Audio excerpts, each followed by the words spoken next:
سنیے، یہ امداد المشتاق ہے، صفحہ اس کا 44 ہے، 44 نمبر صفحے پر کہتے ہیں کہ ایک دن غوث اعظم کون ہے؟ سب سے بڑا مددگار، سپرلیٹو ڈگری ہے غوث اعظم، سب سے بڑا مددگار کون؟ جو اللہ کے علاوہ کسی اور کو غوث اعظم سمجھے اس کی توحید خالص نہیں ہے۔ کہا تھانوی صاحب نے کہ ایک دن غوث اعظم 7 اولیاء کے ہمراہ بیٹھے ہوئے تھے، اچانک نگاہ بصیرت سے ملاحظہ فرمایا، بیٹھے تو بند حجرے میں تھے، کمرے میں تھے، اچانک بصیرت کی نگاہ سے، ان کی 4 آنکھیں ہوتی، 2 ظاہر 2 اندر والی آنکھ سے کیا دیکھا کہ ایک جہاز قریب ہی غرق ہو رہا ہے، غوطے کھا رہا ہے، ڈوب رہا ہے۔ آپ نے ہمت سے، توجہ باطنی سے اس کو غرق ہونے سے بچا لیا،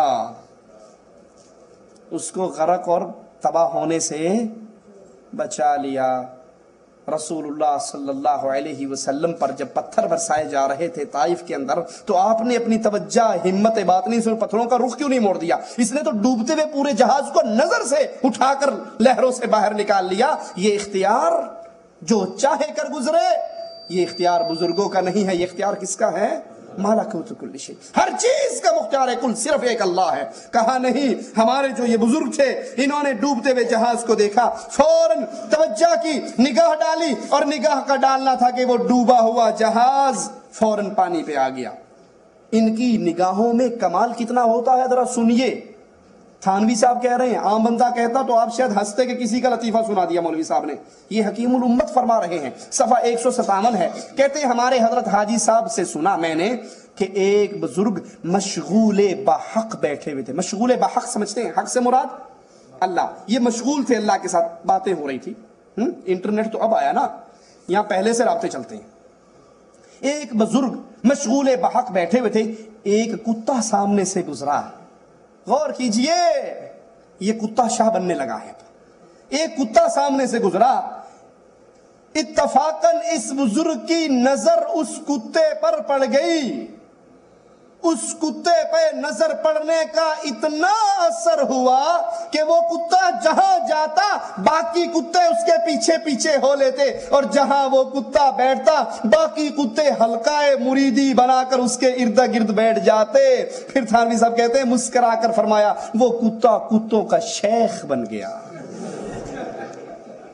یہ نظروں کا کمال، بابا اگر کتے کے اوپر نظر ڈالتے کتا شیخ بن جائے، کتے کا بھی رابطہ بحال ہو جائے، باقی کتے اس کے گرد مراقبہ کر کے بیٹھے، یہ کتا باقی کتوں کو دیکھے تو ساروں کا دل جاری ہو جائے۔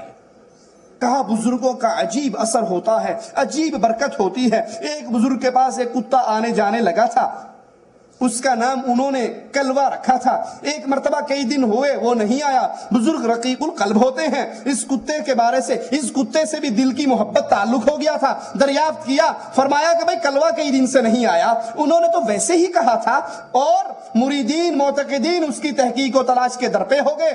دیکھا تو وہ پیر کا کتا ایک کتیا کے پیچھے پھر رہا تھا۔ ان لوگوں نے آ کر کہہ دیا، حضرت وہ جو کتا آپ کے پاس آتا تھا وہ تو کسی اور کے پیچھے لگ گیا ہے۔ وہ کچھ دنوں کے بعد وہ کتا آیا تو بزرگوں نے کہا، میاں تم بڑے نالائق ہو، ہمارے پاس بھی آتے ہو اور پھر کتیا کے پیچھے بھی جاتے ہو۔ یہ سن کر اس کتے کو بڑا دکھ ہوا، فوراً روانہ ہوا، تھوڑی دور جا کر ایک سوراخ میں سر دے کر مر گیا۔ ان کی بزرگوں کی نظروں کا کمال دیکھا آپ نے؟ کتے پہ اگر یہ نظر ڈال دیں تو وہ کتا بھی ولی بن جاتا ہے، باقی کتوں کا شیخ بن جاتا ہے۔ یہ ارواح ثلاثہ ہے، صفحہ 133 ہے۔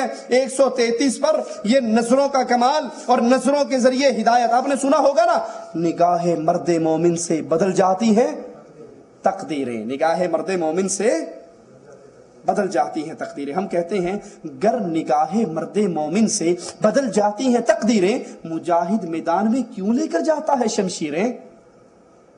نگاہ مرد مومن میں یہ کمال ہے تو رسول اللہ نے احد کے میدان میں زرہ کیوں پہنی تھی؟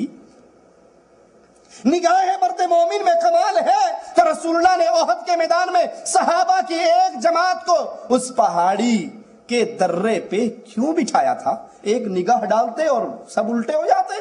سنو دیکھ اب ان نظر میں کیسا کمال ہوتا ہے۔ کہ ہمارے ایک سید صاحب تھے، وہ گزرے خانم کے بازار سے، خانم سمجھتے ہو نا، کوٹھے والیوں کے بازار سے گزرے، وہاں ایک نکڑ پر ایک رنڈی کا کوٹھے والی کا مکان تھا، اور یہ رنڈی بھی کوئی عام نہیں تھی، بہت خوبصورت تھی، بڑی پڑھی لکھی تھی، عام گاہک اس کے پاس جاتے بھی نہیں تھے اور بڑے بڑے لوگ آیا کرتے تھے۔ یہ اس دن بن سنور کر دروازے پہ کھڑی تھی، ان کے سید صاحب وہاں سے گزرے، بس ایک نظر اس کے اوپر ڈالی، ایک نظر اس رنڈی پہ ڈالی اور ایک نظر ڈال کے یہ تو چل پڑے۔ وہ رنڈی پیچھے دوڑتی ہوئی آئی اور آ کر ان کے گھوڑے کے سامنے گر گئی اور ان کے گھوڑے کے پاؤں پکڑ کے زاروں قطار رونے لگی کہ حضرت بس مجھے معاف کیجئے، توبہ کرائیے اور مریدنی بنائیے۔ آئیے ذرا ان تمام واقعات کو سامنے رکھ کر ہم رسول اللہ صلی اللہ علیہ وسلم کے بارے میں ایک منظر آپ کے سامنے رکھتے ہیں۔ چچا ابو طالب بڑا پیار کرنے والا چچا ہے، اتنی محبت کرنے والا ہے کہ جس سال وہ مر جاتا ہے نبی اس سال کا نام عام الحسن رکھ دیتے ہیں۔ اس سے اتنی محبت ہے، اللہ کے نبی کے ساتھ اس کو اتنی محبت ہے کہ رات کا وقت ہوتا ہے، نبی شیب ابی طالب میں کہتے ہیں میں رات کو اٹھتا تو دیکھتا چچا میرے سرہانے پہ کھڑا ہوا اور کہتا ہے اے محمد صلی اللہ علیہ وسلم کھڑے ہو جاؤ، اپنا بستر چھوڑ دو اور آؤ میرے بستر پہ سو جاؤ، تیرے بستر پہ میں سو جاتا، یا ایک روایت کے مطابق تیرے بستر پہ میرا بیٹا سو جاتا ہے۔ کوئی پوچھے تو کیوں؟ کہا اس لیے کہ اگر دشمن رات کی تاریکی میں وار کرے تو محمد بچ جائے، میرا بیٹا مر جائے صلی اللہ علیہ وسلم۔ اتنی محبت کرنے والا چچا کہ جب کفار نے آ کر کہا تھا اس کو روک لے، نبی کی آنکھوں میں آنسو آئے اور نبی نے کہا ایک ہاتھ پہ چاند ایک پہ سورج رکھ دو، میں دعوت توحید سے باز نہیں آ سکتا۔ ابو طالب نبی کی آنکھوں میں آنے والے آنسو کو برداشت نہ کر سکے، کہا جاؤ اپنی دین کی دعوت دو، تیری طرف اٹھنے والی ہر آنکھ کو پھوڑ ڈالوں گا، ہر ہاتھ کو کاٹ ڈالوں گا۔ نبی کہتے ہیں میں آخری وقت اس چچا کے سرہانے پہ گیا، اس کے لبوں سے اپنے کان کو لگایا، کہا یا عمی قل لا الہ الا اللہ فی اذنی وحاج لک بہ عند ربی یوم القیامہ۔ چچا ایک مرتبہ لا الہ الا اللہ کہہ دو میرے کان میں اپنے اللہ کے دربار میں اس لا الہ الا اللہ کو دلیل بنا کر پیش کروں گا۔ ابو بکر نے کہا جنت میں، عمر نے کہا جنت میں، عثمان نے کہا جنت میں، بلال نے کہا جنت میں، معاویہ نے کہا جنت میں، تو میرے چچا نے بھی تو یہی کہا تھا۔ نبی توجہ کر رہے یا نہیں؟ نبی منتیں کر رہے یا نہیں؟ آنکھ بھی ہے، نگاہ بھی ہے، زبان بھی ہے، منتیں بھی ہے، اور بار بار دہرا رہے ہیں اپنے جملوں کو۔ اور چچا آخر میں کہتا ہے اموت علی دین عبد المطلب، میں تیرے دین کے پیچھے نہیں باپ کے دین پہ مرتا ہوں۔ تمہارے بزرگوں کی آنکھوں میں جو کمال، نظروں میں جو کمال، جدھر نظر ڈال دیں ان کی زندگیاں بدل جائیں، ایک آنکھ سے توبہ کر لیں، یہ کمال رسول اللہ کی نگاہ میں کیوں نہ تھا؟ یہ کمال اللہ کے نبی صلی اللہ علیہ وسلم بد دعا کرتے ہیں ان کے لیے۔ جب نبی احد کے میدان میں گڑھے میں گرے، کیا کہا تھا؟ کیف یفلح القوم، یہ کیسے فلاح پائیں گے؟ اپنے نبی کا ماتھا پھاڑ دیا، حالانکہ میں ان کو جنت کی طرف بلاتا ہوں اور میرا ماتھا پھاڑتے ہیں، میرے دانت توڑ دیے ہیں، کیف یفلح القوم، یہ کیسے فلاح پا سکتے ہیں؟ عرش والا کہہ دیتا ہے نبی لیس لک من الامر شیء، نبی آپ تو کہتے ہو یہ فلاح کیسے پا سکتے ہیں؟ لیس لک من الامر شیء، آپ کا اختیار ہی کچھ نہیں۔ او یتوب علیہم او یعذبہم فانہم ظالمون، میں چاہوں ان کو عذاب دے دوں، چاہوں ان کو معاف کر دوں، آپ کا اختیار۔ نبی نگاہ کی توجہ بھی کر رہے، نبی منتیں بھی کر رہے، نبی بد دعائیں بھی کر رہے، لیکن جو کمال تھانوی صاحب اپنے بزرگوں کی نظروں میں مانتے ہیں وہ کمال رسول اللہ صلی اللہ علیہ وسلم کے اندر نہیں۔ آئیے دیکھیے چند باتیں اور بات کر کے اپنی بات ختم کرتا ہوں۔ یہ ارواح ثلاثہ ہے، اس کا صفحہ 274 ہے۔ 274 پہ آپ نے سنا ہوگا نا پیروں فقیروں کا فنا فی اللہ، فنا فی الشیخ، فنا فی الرسول، شیخ میں فنا ہوا، پھر رسول میں فنا ہوا، پھر اللہ میں فنا ہوا۔ اس کی دعوت کیسے دیتے ہیں؟ صفحہ 274 کہا خان صاحب نے فرمایا ایک دفعہ مولانا گنگوہی، رشید احمد گنگوہی جوش میں تھے، تصور شیخ کا مسئلہ درپیش تھا، فرمایا کہ کہہ دوں؟ کہا کہہ دو، پھر فرمایا کہہ دوں؟ کہا کہہ دو، پھر فرمایا کہہ دوں؟ کہا کہہ دو۔ کہا 3 سال تک حاجی امداد اللہ کا چہرہ میرے دل میں رہا اور میں نے ان سے پوچھے بغیر کوئی کام نہیں کیا۔ حاجی امداد اللہ 3 سال تک میں فنا فی الشیخ ہوا تو شیخ میرے دل میں رہا اور میں ان سے پوچھے بغیر کوئی کام نہیں کرتا تھا. پھر جوش اور بڑھا تو کہا کہہ دوں, کہا کہو, کہا کہہ دوں, کہا کہو, کہا کہہ دوں, کہا ہاں, کہا پھر 12 سال تک رسول اللہ میرے دل میں رہے اور میں نے ان سے پوچھے بغیر کوئی کام نہیں کیا. پھر کہا کہہ دوں, اور جوش پیدا ہوا. یہ بندے میں جوش ہے, یہ ہنڈیا میں جوش آ رہا. کہا اور جوش پیدا ہوا, کہا کہہ دوں, کہا کہہ دو, کہا کہہ دوں, کہا کہہ دو, کہا رہنے دو, رہنے دو. لوگوں نے اصرار کیا, بہت زیادہ اصرار کیا. تو پھر کہنے لگے اس کے بعد احسان کا مرتبہ رہا, یعنی پہلے امداد اللہ کا چہرہ میرے دل میں رہا, اس سے پوچھے بغیر کوئی کام نہیں کیا. پھر رسول اللہ کا چہرہ رہا, اس سے پوچھے بغیر کوئی کام نہیں کیا. پھر نعوذ باللہ اللہ کے اندر میں حلول کر گیا, فنا فی اللہ ہو گیا, اور پھر اللہ سے پوچھے بغیر میں نے کوئی کام نہیں کیا. یہ عقیدہ اللہ کے لیے سوال کرتا ہوں, کیا یہ عقیدہ اللہ اور اس کے رسول کی تعلیمات کے مطابق ہے؟ کیا یہ دعویٰ کبھی ابو بکر نے کیا؟ ابو بکر کے پاس تو مرنے والی کی نانی آتی ہے, کہتی ہے کہ یہ مرنے والے کی نانی ہوں, بتاؤ میرا حصہ کتنا ہے, اور ابو بکر کہتے ہیں مجھے پتا نہیں ہے, میں اپنے کسی نبی کے صحابی سے پوچھوں گا, کوئی دلیل ہوئی تو بتا دوں گا. ابو بکر کے دل میں نبی کا چہرہ کیوں چھپانے والی تھا کہ وہیں سے پوچھ کے بتا دیتے.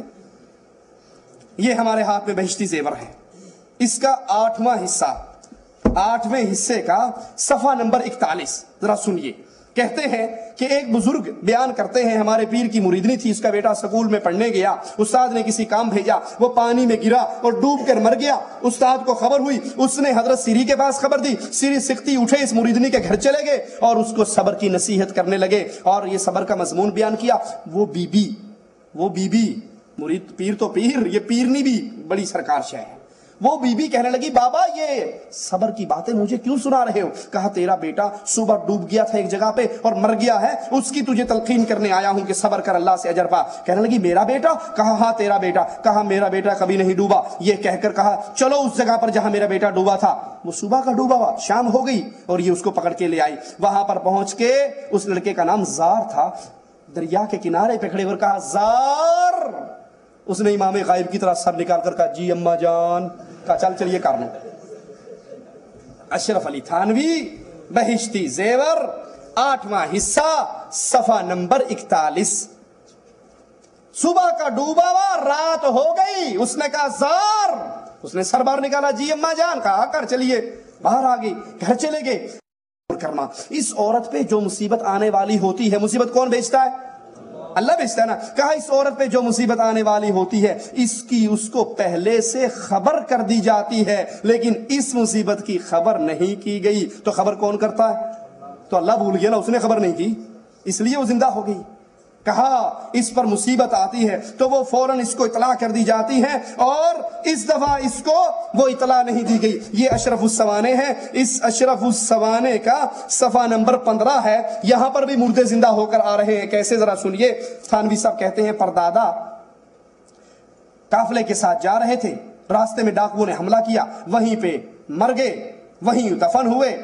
اور پھر رات جب ہوئی, شہادت کے بعد ایک عجیب واقعہ ہوا. شب کے وقت مثل زندہ گھر میں تشریف لے آئے اور اپنے گھر والوں کو مٹھائی لا کر دی اور کہا اگر تم کسی سے ظاہر نہ کرو گی تو اسی طرح روز آیا کروں گا. یہاں پہ ہم پاکستان کا ایک واقعہ آپ کو سناتے چلے. ہمارے ایک مولوی صاحب نے تقریر کر کے کہا کہ بھائی جو یہ بریلوی کہتے ہیں نا کہ مردے روحیں آتی ہیں, میں بھی آپ کے پاس آنے سے پہلے تبریز بھائی کے گھر میں کیو ٹی وی چل رہا تھا تو اس پہ کسی نے سوال کیا کہ جناب وہ صبح صبح میرے گھر میں روحیں آتی ہیں نا, صبح صبح میرے گھر میں خوشبو پھیلتی ہے. کہا یہ خوشبو جو پھیلتی ہے یہ روحیں آتی ہیں, ان کی خوشبو ہے. تو مولوی صاحب نے تقریر کی, درس دیا کہ یہ روحیں شوہیں نہیں آتی, سب کھانے پینے کا ڈرامہ ہے. تو بریلوی مولوی نے تقریر کر کے کہا کہ یہ وہابی مولوی بکواس کرتا ہے. میرے ابا جان کو فوت ہوئے 5 سال ہو گئے, ہر جمعرات کو امی کے پاس آتے ہیں. اس نے صبح دوبارہ پھر تقریر کی کہ بھائی قرآن کا فیصلہ ہے, جو مر کے اگلے جہان علیین سجین میں چلا گیا وہ واپس نہیں آتا. شہیدوں نے درخواست کی تھی وہ بھی نہیں مانی گئی. دیکھو ادھر کون آتا ہے, ادھر کون آتا ہے, یہ تحقیق کرو. اس مولوی نے اٹھ کر ڈی سی کو درخواست دے دی, پٹھان ڈی سی تھا. اس نے کہا اس نے میری ماں پر توہین کی ہے اور الزام لگایا ہے، میرے تو ابا آتے ہیں۔ یہ کہتا ہے نہیں ابا تو نہیں آتے، کوئی اور آتا ہے دیکھو۔ تو جب وہ دونوں پیش ہوئے اس پٹھان ڈی سی کے پاس تو اس نے کہا او مولوی صاحب ہماری تو سیاست کے جھگڑے ختم نہیں ہوتے، ہمارے اپنے مسائل ہیں، تم نئے نئے فتنے کرتے ہو، نئے نئے ڈرامے کرتے ہو، اس کی ماں ہے، اس کا باپ ہے، اس کے پاس آتا ہے، تمہیں کیا تکلیف ہے؟ تو اہل حدیث مولوی نے سر نیچے کر کے کہا ڈی سی صاحب خان صاحب وہ تو مر گیا ہے۔ کہتا ہے مر گیا اور مارا پھر تمہارے گھر میں کون آتا ہے؟ تو یہ دونوں سلسلے ان کے ہاں روحیں آتی ہیں۔ سنیے تھانوی صاحب کیا فرماتے ہیں، میرے پردادا مر گئے، رات کو مثل زندہ گھر پہنچ گئے، گھر والوں کو مٹھائی بھی لا کر دی اور فرمایا اے میری خوش دامن بی بی اگر تم کسی سے ظاہر نہ کرو گی اسی طرح روز آیا کروں گا، مٹھائی لایا کروں گا۔ انہوں نے کہا اچھا ٹھیک ہے، لیکن پھر ان کو یہ اندیشہ ہوا کہ جب بچے مٹھائی کھائیں گے تو لوگ پتہ نہیں کیا کیا شبہ کریں گے کہ مرد ہے نہیں، یہ ٹوکرے مٹھائی کے کہاں سے آ رہے ہیں۔ صبح کو کہہ دیا کہ رات تھانوی کا پردادا آیا تھا، وہ مٹھائی لایا تھا۔ کہا پھر اس کے بعد میرے پردادا کبھی نہیں آئے۔ قرآن کہتا ہے کہ شہیدوں نے کہا اللہ ایک مرتبہ ہمیں دنیا پہ بھیج دے، ہم وہاں جا کر پھر تیرے راستے میں شہید ہونا چاہتے ہیں۔ ان کو تو نہ بھیجا گیا۔ اس نے شہید نے کہا قال یا لیت قومی یعلمون بما غفر علی ربی وجعلنی من المکرمین، کاش میری قوم کو پتہ لگ جائے اللہ نے مجھے کیا انعام دیا ہے۔ وہ تو واپس نہ آئے، لیکن یہاں سنیے تھانوی صاحب کیا فرماتے ہیں، کس کو واپس بلاتے ہیں؟ کہا مولوی فخر الحسن، مولوی احمد امروہی میں آپس میں کوئی چپکلش تھی، تنازع بڑھ گیا۔ مولوی محمود الحسن شیخ الہند وہ اگرچہ اس جھگڑے میں شریک تو نہ تھے لیکن وہ بھی کسی ایک طرف جھک گئے۔ تو ایک دن کیا ہوا، صبح کی نماز کے بعد مولانا رفیع الدین نے مولوی محمود الحسن کو اپنے حجرے میں بلایا جو دارالعلوم دیوبند میں ہے، ارواح ثلاثہ صفحہ 233، حکیم اشرف التھانوی۔ کہا اندر آ جاؤ۔ اندر داخل ہوئے، بند حجرے کے کواڑ کھولے، سردی شدید کا موسم تھا۔ مولانا رفیع الدین نے کہا بات کرنے سے پہلے ذرا میری یہ رضائی اوپر لی ہوئی نا سردی کی، یہ رضائی دیکھو۔ مولانا نے جو ہی رضائی کو ہاتھ لگایا تو خوب بھیگ رہا تھا، پانی تھا۔ انہوں نے کہا حضرت یہ کیا، اتنا پسینہ آپ کو کیسے آیا ہوا کہ رضائی پانی ہوگی؟ کہا ابھی مولانا قاسم نانوتوی جو مر چکے ہیں، مارا وہ تو مر گیا ہے، پھر کون آتا ہے، وہ تو مر چکے ہیں۔ کہا ابھی قاسم نانوتوی اپنے جسد عنصری کے ساتھ تشریف لائے اور میرا جسم پسینہ ہو گیا، میرا لبادہ تر بتر ہو گیا، اور مجھے انہوں نے آ کر کیا کہا، محمود الحسن کو کہو کہ اس جھگڑے میں نہ پڑے، میں نے تمہیں وہی بات بتانے کے لیے بلایا ہے۔ جب علی اور عائشہ کی جنگیں ہوئیں تو نبی کیوں نہیں آگے تھے؟ جب عثمان قید ہوئے تھے، 40 دن بھوکے پیاسے رہے تھے، نبی کیوں نہیں آئے تھے؟ جب حسین مدینے سے مکہ سے کوفہ جا رہے تھے، نبی کیوں نہیں آئے تھے؟ جب حسن کو کوفی زہر دے رہے تھے، نبی کیوں نہیں آئے تھے؟ ان کے مولوی محمود الحسن کی صلح کروانے کے لیے تو اللہ کے نبی صلی اللہ علیہ وسلم آگے صرف صلح کروانے نہیں آئے، بلکہ وہ طاہر القادری کہتا ہے نا اللہ کے نبی میرے پاس آئے اور چندہ مانگا، تو ڈرامہ یہاں بھی کچھ ایسا ہی چلتا ہے۔ یہ صفحہ 382 ہے اسی کتاب کا، اور یہاں پر چندہ مانگنے کا نیا طریقہ سنیے۔ کہتے ہیں کہ والد صاحب نے فرمایا، دیوان محمد یاسین مرحوم جو نانوتوی کے خدام میں سے ان کا ذکر جہر مشہور تھا، وہ کہتے ہیں میں بیٹھا ذکر کر رہا، اچانک کیا دیکھتا ہوں، مسجد کی چھت بھی نہیں ہے، مسجد کا مدرسہ دارالعلوم دیوبند کی چھت بھی نہیں ہے اور اس کی گنبد بھی نہیں ہے، بلکہ آسمان سے عظیم الشان روشنی اور نور آتا ہے جو آسمان تک فضا میں پھیلا ہوا، یکایک میں نے دیکھا آسمان سے تخت اتر رہا ہے، اس پر رسول اللہ تشریف فرما ہے اور چاروں خلیفہ موجود ہیں۔ وہ تخت اترتے اترتے بالکل میرے قریب آ کر مسجد میں ٹھہر گیا۔ نبی نے صلی اللہ علیہ وسلم نے خلفائے اربعہ میں سے ایک سے کہا، بھائی ذرا مولوی قاسم نانوتوی کو بلا کر لاؤ۔ وہ ایک خلیفہ باہر گئے اور باہر جا کر مولانا نانوتوی کو لے کر آگے۔ اللہ کے نبی نے فرمایا، مولوی نانوتوی مدرسہ دیوبند کا حساب کتاب چیک کراؤ۔ کو رپورٹ ہو گئی تھی کہ یہ نے غبن کیا ہے۔ اللہ کے نبی دارالعلوم دیوبند کا حساب کتاب چیک کرنے، یہ کیا ہے؟ وہی طاہر القادری والا حربہ کہ میں نے تو نبی سے وعدہ کیا ہے نا، اب میرے پاس تو ہے نہیں، تم دو گے تو نبی کو دوں گا۔ جیسے شیعہ کہتے ہیں تم دو گے تو 12ویں امام کو دیں گے، تو یہ بھی کہہ رہے ہیں کہ بے فکر ہو کے دارالعلوم دیوبند میں چندہ دو، کیونکہ ہمارا حساب کتاب کرنے کے لیے کون آتا؟ اللہ کے رسول آتے ہیں. اور اگر کوئی یہ دعویٰ کرے گا کہ یہ دیوبند والے چندہ کھاتے ہیں، کہیں گے بکواس کرتے ہو، ہمارا حساب کتاب تمہیں چیک کرنے کی جرت نہیں ہے، کیونکہ یہ چیک بذات خود کون کرتا ہے؟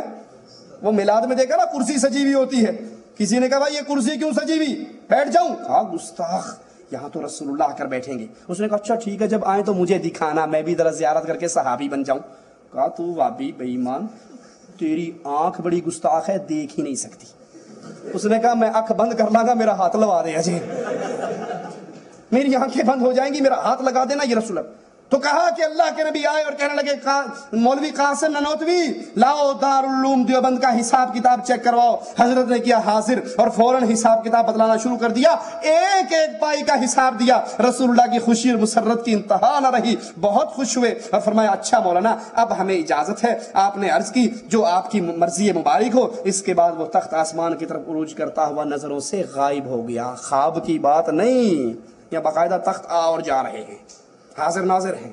لیکن سوچئے، اللہ کے لیے سوچئے، کیا یہ عقیدے رسول اللہ صلی اللہ علیہ وسلم کے عقائد ہیں؟ یہ ہمارے ہاتھ میں مجالس حکیم الامت ہیں، جس کے اندر حضرت فاطمہ رضی اللہ تعالی عنہا کی توہین کیسے کی جاتی ہے. صفحہ 280 ہے. اللہ کے لیے اس کو اپنے سامنے رکھیں اور پھر اپنی توحید اور ایمان اور عقیدے کو بھی سامنے رکھیں. فرمایا ایک مرتبہ ہم بہت بیمار ہوئے. مولانا فضل الرحمان گنج مراد آبادی کے ملفوظات. کہا ایک مرتبہ ہم بہت بیمار ہوئے، ہمیں ڈر ہوا کہیں مر نہ جائیں، ہمیں مرنے سے بہت ڈر لگتا تھا. رات کو خواب دیکھا، استغفر اللہ ثم استغفر اللہ، نقل کفر نباشد. خواب دیکھا اور خواب میں کیا دیکھتے ہیں؟ حضرت فاطمہ رضی اللہ تعالی عنہا کی زیارت ہوئی، انہوں نے ہمیں سینے سے لگایا، ہم بالکل ٹھیک ہو گئے.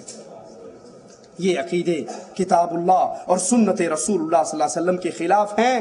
اللہ سے دعا ہے اللہ ہمارے گناہوں کو معاف فرمائے، اللہ ہماری خطاؤں کو معاف فرمائے. یہ ارواح ثلاثہ کا صفحہ نمبر 303 ہے، جہاں پر ایک رنڈی آتی ہے اور کہتی ہے یہ میری چھوکری، اسی کی کمائی سے میرا گزارا دھندا چلتا ہے، یہ بیمار ہوگی. تو مولانا تھانوی صاحب ان کو باقاعدہ بیان فرماتے ہیں اس میں کہ ان کے مولوی صاحب نے تعویذ لکھ کر دیا اور ان کے تعویذ سے وہ چھوکری بالکل ٹھیک ہو گئی. چکلے چلانے کے تعویذ بھی یہاں سے مل رہے ہیں. یہ عقیدے، یہ باتیں، یہ نظریات اپنے سامنے رکھیے، اور جو قرآن و حدیث کے دلائل ہم نے دیے اپنے سامنے رکھیے، اور یاد کیجئے معصوم صرف محمد کریم صلی اللہ علیہ وسلم ہے. باقی ہر آدمی سے غلطی ہو سکتی ہے، ہر آدمی سے خطا ہو سکتی ہے، ہر آدمی گمراہ ہو سکتا ہے. اگر کوئی ان تمام چیزوں سے محفوظ ہے وہ صرف رسول اللہ صلی اللہ علیہ وسلم ہے. اس لیے ہم آپ کو پھر اپنی دعوت کو دہراتے ہیں، اتبعوا ما انزل الیکم من ربکم ولا تتبعوا من دونه اولیاء. ان ساری کتابوں سے اپنا دامن توڑیے، ان مشائخ سے اپنا دامن توڑیے، اور مدینے والے رسول سے اپنے دامن کو جوڑیے. اللہ ہمیں اس حال میں اپنے پاس بلائے، اللہ ہم سے راضی ہو، ہم اللہ سے راضی ہوں. اقول قولی ھذا واستغفر اللہ لی ولکم ولسائر المسلمین فاستغفروہ انہ ھو الغفور الرحیم. جزاکم اللہ خیر، احسن الجزاء. حضرات ابھی آپ سماعت فرما رہے تھے فضیلت الشیخ توصیف الرحمان کو. عنوان تھا اشرف علی صاحب تھانوی کی کتابوں پر ایک نظر، یا ان کا تحقیقی جائزہ. اتنی بڑی اور معروف شخصیت کے بارے میں آپ نے جو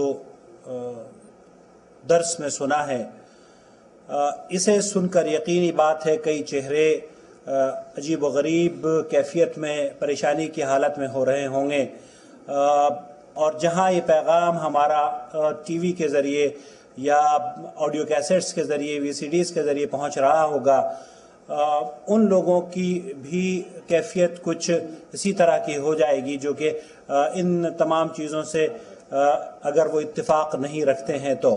لیکن ہم یہاں جو مقصد ہمارے بیان کرنے کا ہے، یا یہ پیغام جو آپ تک ہم لے کر آج آپ کی خدمت پہ پیش کرنے کی سعادت ہم لوگوں نے حاصل کی ہے، اس کا مقصد صرف یہ ہے کہ اسلام کے صاف اور شفاف چہرے پر جو تقلیدی ذہنیت یا اکابر ہمارے علماء کرام کی شخصیت پرستی ابھر کر آئی ہے، ہم کسی طریقے سے اس شخصیت پرستی سے لوگوں کو چھٹکارا دلانے کی ایک دعوت پیش کر سکیں، اور لوگوں کے سامنے حق و باطل رکھ سکیں، تاکہ وہ حق کو قبول کر لیں اور باطل سے کم از کر وہ اسے برا جان کر اس سے مرنے سے پہلے اس سے توبہ کر لیں۔ اللہ رب العالمین سے دعا ہے کہ جو شیخ نے فرمایا ہے یہاں پر، اللہ رب العالمین وہ شیخ کے موازین حسنات میں اضافے کا ذریعہ بنائیں، اور ہم سب کے لیے یہاں جمع ہونے کو اللہ رب العالمین قبول فرما لے۔ انشاءاللہ تعالی یہ ہمارا جو سلسلہ دروس کا چل رہا ہے شیخ توصیف الرحمان کا، یہ آج آپ نے دوسری کڑی سماعت فرمائی ہے۔ اس سے پہلے شہادت حسین کے عنوان پر گزشتہ ماہ تقریر ہوئی تھی، اور آئندہ ماہ بھی انشاءاللہ تعالی 19 اپریل کو انشاءاللہ تعالی کوشش کی جائے گی کہ یہیں اسی مقام پر آپ لوگوں سے دوبارہ ملاقات ہو۔ 19 اپریل کی تاریخ یاد رکھیے گا، اور اس سے پہلے رابطے میں رہیں تاکہ اگر کچھ اس میں تبدیلی ہو تو وہ آپ لوگوں کو مطلع کیا جا سکے۔ اخوان کی خواہش تھی کہ شیخ معراج ربانی سے رابطہ کیا جائے اور ان کو بھی مدعو کیا جائے، تو ان لوگوں کے میں ان کو بتانا یہ چاہتا ہوں کہ شیخ معراج ربانی سے گزشتہ ہفتے رابطہ ہوا، اور ان سے بھی انشاءاللہ تعالی وقت لے کر بہت جلد ہی انہیں بھی جدید دعوت سینٹر کی طرف سے یہاں پر مدعو کیا جائے گا۔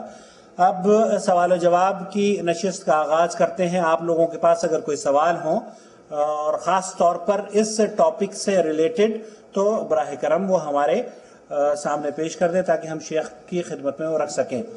یہ جو عناوین آپ لوگوں کے سامنے پیش کیے جا رہے ہیں یہ صرف اس لیے ہیں کہ آپ لوگ ان عناوین کو سن کر، ان تقریروں کو سن کر متنبہ ہو جائیں، اور یہ پیغام آپ مختلف ممالک میں کوشش کریں کہ کسی نہ کسی ذرائع سے، ٹی وی کے ذریعے یا انٹرنیٹ کے ذریعے دوسروں تک یہ بات پہنچ سکے۔ آپ کو جو بولنا ہے وہ لکھ کر اگر آپ دے دیں تو بڑی مہربانی ہوگی۔ شیخ صاحب سوال ہے، سوال یہ ہے کہ شیخ صاحب آپ ایک عرصے تک ویڈیو کے خلاف ہوا کرتے تھے، آج آپ نور ٹی وی کے بارے میں بھی کام کر رہے ہیں، براہ کرم رہنمائی فرما دیجیے۔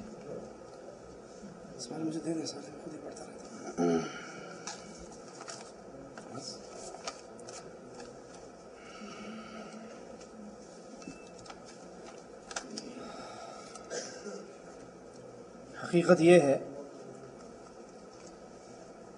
کہ اہل ایمان پر، اہل توحید پر ہر میدان کے اندر اللہ کی توحید کو بیان کرنا واجب ہے، اور جب سے کیو ٹیلی ویژن کا آغاز ہوا ہے اس وقت سے شرک اتنی کثرت سے نشر ہو رہا ہے، اتنی زیادتی سے اور اتنی تیزی سے پھیل رہا ہے کہ اس کو ہزاروں نہیں لاکھوں افراد دیکھتے ہیں۔ میں علی وجہ البصیرہ یہ بات کہتا ہوں کہ امت کے لیے گندی ننگی فلموں کے چینل اتنے خطرناک نہیں ہیں جتنا کیو ٹی وی کا یہ فتنہ ہمارے لیے خطرناک ہے، کیونکہ آپ گندی فلمیں دیکھیں گے، گناہ گار ہوں گے، کافر اور مشرک نہیں ہوں گے، تو گناہ گار توبہ طائب ہو جائے تب اللہ معاف کر دے گا، توبہ نہ کرے اللہ اپنی رحمت سے ہی معاف کر سکتا ہے۔ لیکن کیو ٹیلی ویژن کے ذریعے اتنا شرک پھیل رہا ہے، کہیں استخارے کے نام پہ، کہیں قبروں کی پوجا کے نام پہ، تو ہم مجبور ہو کر اس بیماری کا جواب دینے کے لیے میدان میں آئے ہیں کہ یہ فتنہ گھروں میں پھیلا ہوا ہے۔ جس گھر کے اندر میں نے اپنی آنکھوں سے دیکھا، اسلام آباد G11-2 کے سامنے ایک گراؤنڈ ہے جہاں پر یہ جھگی والے، جھونپڑی والے بیٹھتے ہیں، مزدور ٹائپ لوگ، ان کے گھروں کے پاس سے میں گزرا، شاید ان کے گھر کے اندر کھانے کو کھانا نہ ہو، آٹا نہ ہو، لیکن ڈش انٹینے کی لعنت ہر گھر پہ سجی ہوئی ہے، اکثر گھروں پہ سجی ہوئی ہے۔ اور جب محرم اور رمضان کا مہینہ آتا ہے تو محرم کے اندر بھی گانے سننے جائز نہیں ہے نا؟ کیا خیال ہے؟ باقی دنوں میں جائز ہے، محرم میں جائز نہیں ہے، تو محرم اور رمضان میں خصوصی طور پر کیو ٹیلی ویژن کو ہی دیکھا جاتا ہے، اور یہ کھلا کر شرک کی دعوت دے رہا ہے۔ تو ہم اس زہر کا علاج کرنے کے لیے نور چینل کو لے کر آگے چلے ہیں کہ جہاں جہاں تک یہ کفر اور شرک پھیل رہا ہے، اللہ ہمیں توفیق دے، ہم وہاں تک اللہ کی توحید کا پیغام پہنچائیں۔ رہے وہ گھر، میری دعوت کو یاد کیجئے اور میرے اس موقف کو سامنے رکھیے، رہے وہ گھر جن گھروں کے اندر ٹیلی ویژن نہیں ہے، جن گھروں کے اندر ٹیلی ویژن نہیں ہے، پاک صاف ہے، اللہ اس کو مزید پاک صاف رکھے اور ایسے گھروں میں اور اضافہ فرمائے۔ ہماری ان کو قطعاً دعوت نہیں ہے کہ وہ ہمارا چینل چلنے کے بعد ٹی وی خرید کے گھر میں لا کے رکھیں۔ ہم تو یہ تریاق ان مریضوں کے لیے لے کر آئے ہیں جن کو ایڈز کینسر لگ چکا ہے، جو گھر بچے ہوئے ہیں اللہ بچائے اور اللہ پاک رکھے ان گھروں کو مزید ان فتنوں سے۔ لیکن جو گھر شرک کی دلدل میں یہاں اس حلق تک پھنس چکے ہیں، ان کو نکالنے کے لیے ہمارے اور آپ کے پاس کیا انتظامات ہیں۔ اور اس کے ساتھ ساتھ مفتی اعظم شیخ ابن باز رحمۃ اللہ علیہ کا وہ فتویٰ بھی یہاں پر دہرانا ضروری سمجھتا ہوں کہ انہوں نے، اور میرے پاس وہ ویڈیو کے اندر موجود ہے، شیخ نے کہا اس وقت واجب ہے امت کے علماء پر، وہ کتاب کے ذریعے، ریڈیو کے ذریعے اور ٹیلی ویژن کا نام لے کر شیخ نے کہا کہ ٹیلی ویژن کے ذریعے تو دعوت توحید پہنچائیں۔ میرا موقف کب تبدیل ہوا، یہ بھی ایک سوال ہے۔ میں اسلام آباد سعودیہ سے جب واپس چلا گیا تو اسلام آباد میں تھا G11-2 کی مسجد میں، اور ایک بوڑھے بزرگ آدمی باشرہ مواحد سلفی پکے دیندار، ان کی دینداری کا اندازہ کر لو کہ وہ ٹانگوں سے گھٹنوں سے معذور، کھڑے ہو کر نماز نہیں پڑھ سکتے، بیٹھ کے آ کر نماز پڑھتے تھے اور صف اول کے نمازی۔ ایک دن میں بیٹھا ہوا، میرے پاس آ کر بیٹھ گئے، کہنے لگے شاہ صاحب میں نے آج کیوں ٹیلی ویژن پر یہ مسئلہ یوں سنا ہے تو آپ کیا فرماتے ہیں؟ میں نے کہا اللہ، جب اس 5 وقت کے اہل حدیث نمازی کے گھر میں کیوں ٹیلی ویژن کا زہر پہنچا ہوا ہے تو پھر بچے گا کون سا گھر؟ تو ہم ان بیماروں کے لیے یہ تریاق لے کر آئے ہیں۔ اللہ ہمیں معاف فرمائے اور ہماری اس جد و جہد کو قبول فرمائے۔ تفہیم القرآن میں مولانا مودودی مرحوم و مغفور لکھتے ہیں، پہلی بات آپ کے اور میرے پاس کیا علم ہے کہ وہ مرحوم جن پر رحم کیا جا چکا، مغفور جن کو معاف کیا گیا، وہ معاف بھی ہو گئے، ان پر رحم بھی ہو گیا؟ آپ کے اور میرے پاس اس کی کوئی دلیل؟ زیادہ سے زیادہ یہ کہا جا سکتا ہے کہ اللہ ان کو معاف کرے۔ کسی کے بارے میں کہا، میں مودودی صاحب کا نام نہیں لے رہا، کسی اینی ون کسی کے بارے میں کہا جائے تو یہ کہا جائے اللہ ان کو معاف کرے، اللہ ان پر رحم کرے۔ یہ کہنا جائز نہیں کہ آپ اسے کہو یہ مرحوم بھی ہے اور یہ مغفور بھی ہے۔ کن حالات میں ضعیف حدیث قابل قبول ہوتی ہے؟ جو حدیث ضعیف ہے اور اس کا ضعف واضح ہے اسے قبول نہیں کیا جائے گا۔ ہمارے لیے قبول کرنے کے لیے صحیح احادیث کا ذخیرہ اللہ کی رحمت سے موجود ہے۔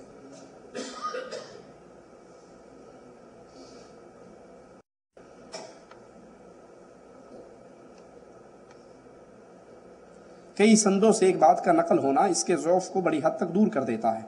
اگر ایک حدیث کسی ضعیف سند کے ساتھ آتی ہے اور وہ حدیث کسی صحیح سند کے ساتھ آتی ہے تو ہم صحیح سند والی روایت کو قبول کریں گے۔ اگر ضعیف کی کئی اسناد ہیں، کئی روایات ہیں اور ہر روایت اس کی ضعیف ہے تو اس کو قبول نہیں کیا جائے گا۔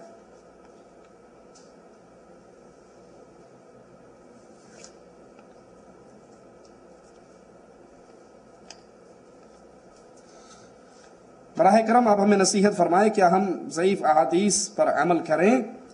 نہیں، ہماری دعوت صحیح احادیث کو ماننے کی دعوت ہے۔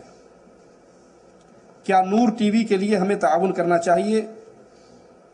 ایک عرصے تک یہ وہی بات ہے ویڈیو کی، تو بالکل نور ٹی وی کے لیے ہمیں تعاون کرنا چاہیے۔ میں نے آپ کو مفتی اعظم سماحت الشیخ ابن باز رحمۃ اللہ علیہ کا فتویٰ سنایا، اور اس وقت جتنا یہ کفر اور شرک پھیل رہا ہے وہ آپ صرف آدھے گھنٹے کے لیے کسی کے گھر بیٹھ کے کیوں چینل کو دیکھ لو، اس آدھے گھنٹے کے اندر اگر آپ کے پلے میں ایمان ہے تو آپ اس کفر اور شرک کو برداشت نہیں کر سکتے۔ آج اچانک ہم نے اس کا بٹن دبایا اور اس میں پہلی آواز یہی پڑی، اس نے کہا سوال کرنے والے نے کہ میرے گھر میں صبح صبح بڑی خوشبو ہوتی ہے۔ کہا وہ جو خوشبو ہوتی ہے نا وہ روحوں کے آنے جانے کی خوشبو ہوتی ہے۔ اب دیکھیے کہ یہ بد عقیدہ کتنے لوگوں نے سنا، اور جو جاہل ہے دین اسلام کی بنیادی تعلیمات سے وہ اس کو کیا سمجھ رہے ہیں؟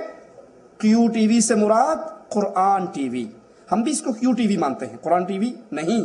کیو ٹی وی سے مراد قبر پرستی کا ٹی وی، یہ قبروں کی پوجا کی دعوت دینے والا ہے۔ کیا میں اپنی بہن کو زکوٰۃ دے سکتا ہوں؟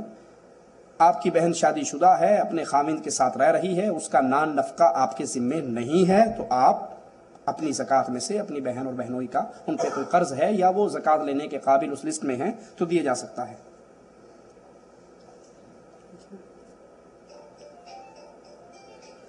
اللہ سے ڈر جاؤ میرے بھائی، اس بیل کو تبدیل کر لو، یہ حرام ہے، یہ موسیقی ہے، یہ گناہ ہے، اور خاص طور پہ جب یہی بیل مسجد کے اندر بجے گی تو گناہ مزید بڑھ جائے گا۔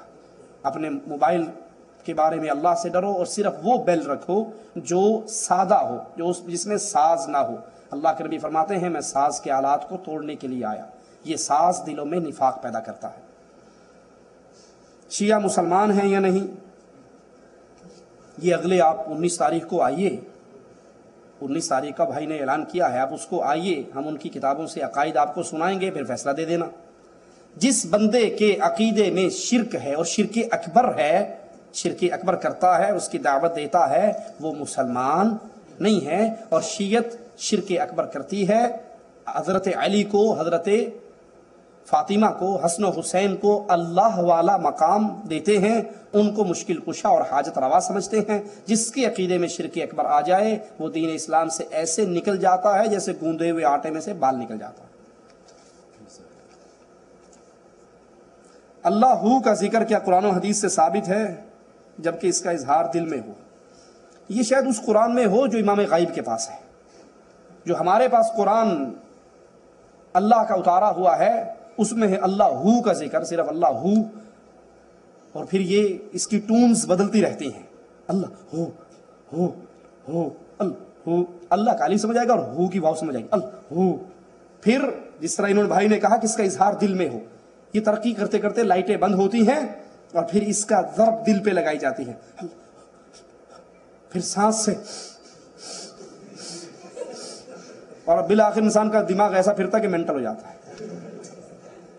میں خود ایک مرتبہ دعوت اسلامی ہے، ہمارے سبز پگڑی والے طوطے جو ہیں، ان کا مینار پاکستان میں اجتماع تھا اور میں خود وہاں پر گیا اور اپنی آنکھوں سے سنائیں گے، اپنی آنکھوں سے واقعہ ہے، دیکھا میں نے۔ الیاس قادری صاحب آئے، انہوں نے لائٹیں بند کی اور مینار پاکستان سے مدینہ کا سفر شروع کیا تصوراتی ایئر لائن پر بغیر ٹکٹ کے، اور بالآخر مدینہ پہنچ گئے۔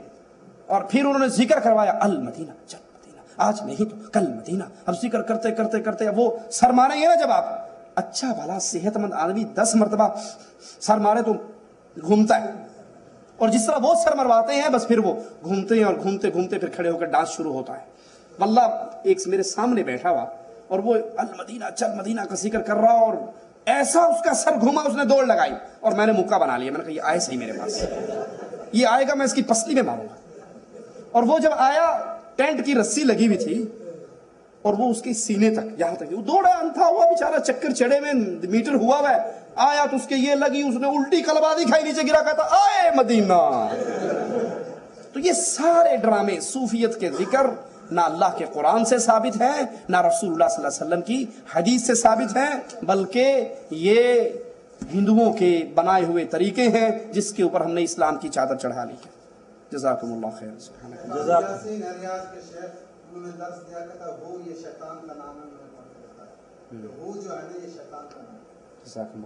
جزاکم اللہ خیر، احسن الجزا۔ جدہ دعوت سینٹر کے ذمہ داران کی جانب سے آپ تمام کا اور شیخ فضیلت شیخ توصیف الرحمان کا شکریہ ادا کرنا چاہتا ہوں کہ آپ لوگ یہاں تشریف لائے۔ اللہ رب العالمین۔ بسم اللہ الرحمن الرحیم۔ اللہ ولی الذین آمنوا یخرجهم من الظلمات الى النور۔ اللہ الرحمن الرحیم۔ دینی بھائیوں اور بہنوں، السلام علیکم ورحمۃ اللہ وبرکاتہ۔ آپ کا بھائی محمد عاقل نور ٹی وی کی جانب سے آپ کا خیر مقدم کرتا ہے، خوش آمدید کہتا ہے۔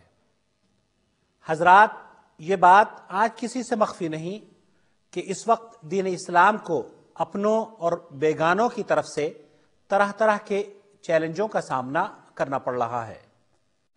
ایک طرف جہاں دشمنان اسلام کو بدنام کرنے اور اس کی تعلیمات کو مسخ کرنے کی پرزور مہم چھیڑے ہوئے ہیں، وہیں کچھ مسلم فرقے اسلام کی تعلیمات کو تختہ مشق بنائے ہوئے ہیں۔ شرک و بدعات سے لے کر اندھی تقلید، پیر پرستی، قبر پرستی، تعزیہ پرستی، آستانہ پرستی اور اوہام و خرافات، تعویذ گنڈوں کی تعلیم و تلقین پورے زور شور سے کر رہے ہیں۔ بعض ٹی وی چینلوں کے پروگرام جو بدقسمتی سے اسلامی چینل مانے جاتے ہیں، اگر آپ ملاحظہ کریں تو آپ کو ان کی خطرناکی اور دین و عقیدے کے لیے ان کی زہرناکی کا بخوبی اندازہ ہو جائے گا۔ حضرات، ان چینلوں کی بلا واسطہ زد اسلامی عقائد پر پڑ رہی ہے۔ ایسے میں امت مسلمہ کی ذمہ داری اور بڑھ گئی ہے، اور اسلام کو اندرونی و بیرونی حملوں سے محفوظ رکھنا آج ایک اہم فریضہ بن گیا ہے۔